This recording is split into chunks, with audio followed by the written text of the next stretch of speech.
My name is Maya and I am 19 years old and I live in Tokyo.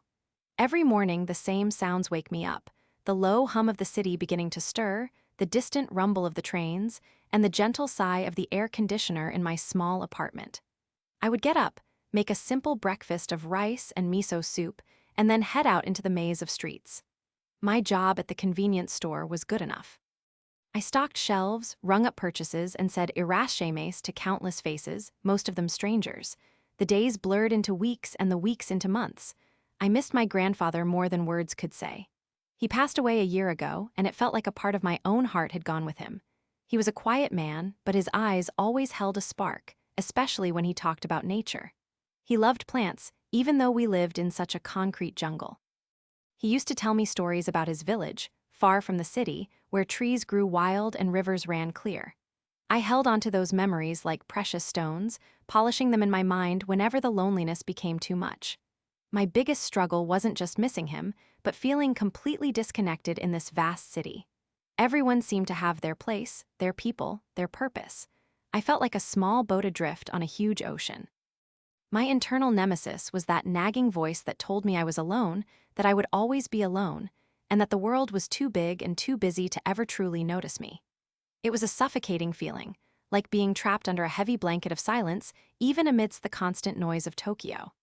I longed for something to make me feel rooted, a quiet space where I could breathe and remember the warmth of my grandfather's hand in mine. I tried to find comfort in small ways. I bought a tiny potted basil plant for my windowsill, hoping to nurture anything back to life. But my apartment barely got any sunlight, and the basil quickly drooped, its leaves turning yellow despite my best efforts. It felt like a mirror of my own struggles, another small failure. My shifts at the convenience store grew longer. They were short-staffed, and I needed the money, so I took on extra hours. The endless stream of customers, the flickering fluorescent lights, the repetitive tasks, it all started to wear me down. I would walk home late at night, the city lights a blur, my feet aching, my mind numb. I sometimes imagined my grandfather's face, trying to remember the lines around his eyes when he smiled, but even his image started to fade, making me feel even more guilty and alone. I felt a growing sense of panic, a fear that I was losing him completely. I decided to visit his old apartment building, even though new tenants had moved in. I just wanted to feel close to where he had been. I stood outside, looking up at his old window, a knot tightening in my chest. It felt wrong, like I was trespassing on memories that weren't mine anymore. I started to walk away, feeling utterly defeated, when something caught my eye near the entrance of the building. Tucked away on a small, overgrown ledge where a few hardy weeds pushed through the cracks was a tiny, tarnished metal box. It looked like an old tea caddy. I picked it up, curiosity overriding my sadness. Inside, wrapped in a faded handkerchief, was a small, intricate key. It was unlike any key I had ever seen, with a delicate, flower-shaped bow. There was also a small, folded piece of paper. It was my grandfather's handwriting, slightly shaky. "For Maya, when you feel lost, look up." My heart pounded. Look up. I went back to my own apartment, clutching the key. I tried it on every lock I had, on my closet, my old jewelry box, even the apartment door, but it didn't fit anywhere. Despair began to creep in again, cold and persistent. Was this some kind of cruel joke? A final puzzle I couldn't solve? I spent days thinking about lookup. I looked up at the sky, at the surrounding buildings, at the stars. Nothing. I felt even more foolish and lost. One evening, after a particularly draining shift, I was walking past my grandfather's old building again, feeling the familiar weight of grief. I remembered his note, "Look up." This time, instead of just staring at the windows, I let my gaze travel all the way to the very top of the building. And there it was. A small, almost invisible door on the rooftop, tucked away behind the elevator shaft, almost hidden by an old air conditioning unit. It looked forgotten, maybe even locked. My heart leaped. Could it be? I found my way inside the building, past the lobby, to the service stairs. I climbed 2 flights, then 3, then 4, my legs burning, until I reached the very last landing. A plain, heavy metal door stood before me, cold and uninviting. I reached into my pocket, my fingers trembling as I pulled out the key. It slid into the lock, a perfect, satisfying fit.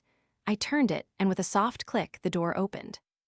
A gust of wind rushed past me, smelling faintly of dust and something else, something green. I pushed the door open completely and stepped onto the rooftop. My breath caught in my throat. It wasn't just a bare rooftop. It was a jungle, a wild, untamed tangle of weeds, broken pots, rusted gardening tools, and strange, sprawling plants fighting for space. There were vines climbing the low walls, struggling against the city's harsh elements. It was completely overgrown, a forgotten wild space, but beneath the chaos I could see hints of what it once was. A faint outline of pathways, a broken bird bath, a half-buried bench. This was it. This was my grandfather's garden. It was beautiful in its wildness, but also overwhelming.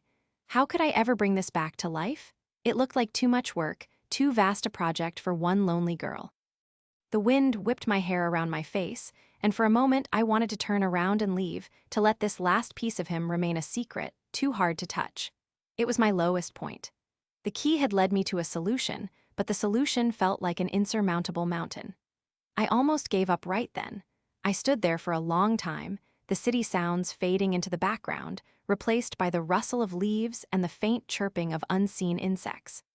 The sun began to set, painting the Tokyo skyline in hues of orange and purple. A single, stubborn flower, a small, pink cosmos, pushed its way through a crack in a broken concrete slab, swaying gently in the breeze. It was a sign, a small burst of unexpected resilience. My grandfather's note echoed in my mind. For Maya, when you feel lost. He hadn't just given me a key, he had given me a purpose. I took a deep breath, feeling a strength I hadn't known I possessed bubbling up inside me. This wasn't just a garden, it was his last gift, a piece of his heart he had left for me. I would bring it back to life. That evening, I went home, not feeling defeated but determined. I researched gardening for beginners in Tokyo, watched videos, and read books from the local library. The next morning, armed with some cheap gloves, a small trowel, and a strong sense of purpose, I returned to the rooftop. The initial work was grueling. I spent hours pulling weeds, clearing debris, and trying to identify the plants that were still clinging to life. My hands were sore, my back ached, and I was often covered in dirt. But with every weed I pulled, with every forgotten pot I cleaned, I felt a little lighter, a little more connected to something real.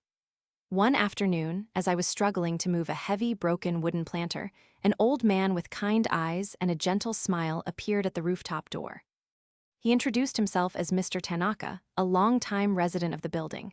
He had seen me going up and down the stairs. "You are Miss Maya, aren't you?" he asked, his voice soft. "Your grandfather, Mr. Kenji, he was a good man. He loved this garden. He always hoped someone would tend to it again."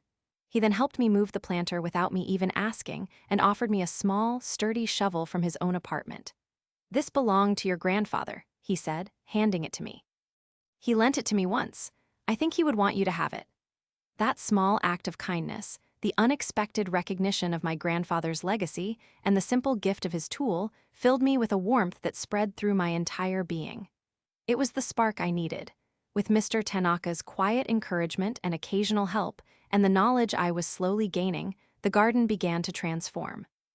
I learned the names of the plants my grandfather had nurtured: hardy Japanese maples, delicate camellias, and vibrant azaleas.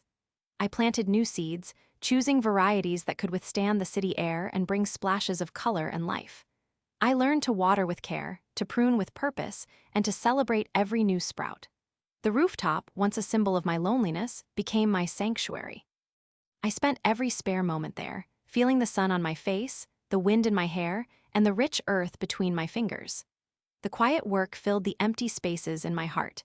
As the garden bloomed, so did my new normal was filled with purpose. The gray walls of the city no longer felt suffocating. They were just a backdrop to the vibrant green world I was cultivating. I started leaving small bouquets of flowers by Mr. Tanaka's door, and soon, other residents, curious about the sounds and smells from the rooftop, began to visit. Children from the building would come up, their eyes wide with wonder, and I would teach them the names of the flowers, sharing the stories my grandfather had once told me. The garden became a meeting place, a green haven in the sky, connecting people in a way I had never thought possible in this vast city. I realized I wasn't just tending to plants. I was tending to a community and, most importantly, to my own heart. I was no longer the lonely girl adrift. I was Maya, the guardian of the sky garden, connected to my past, present, and future.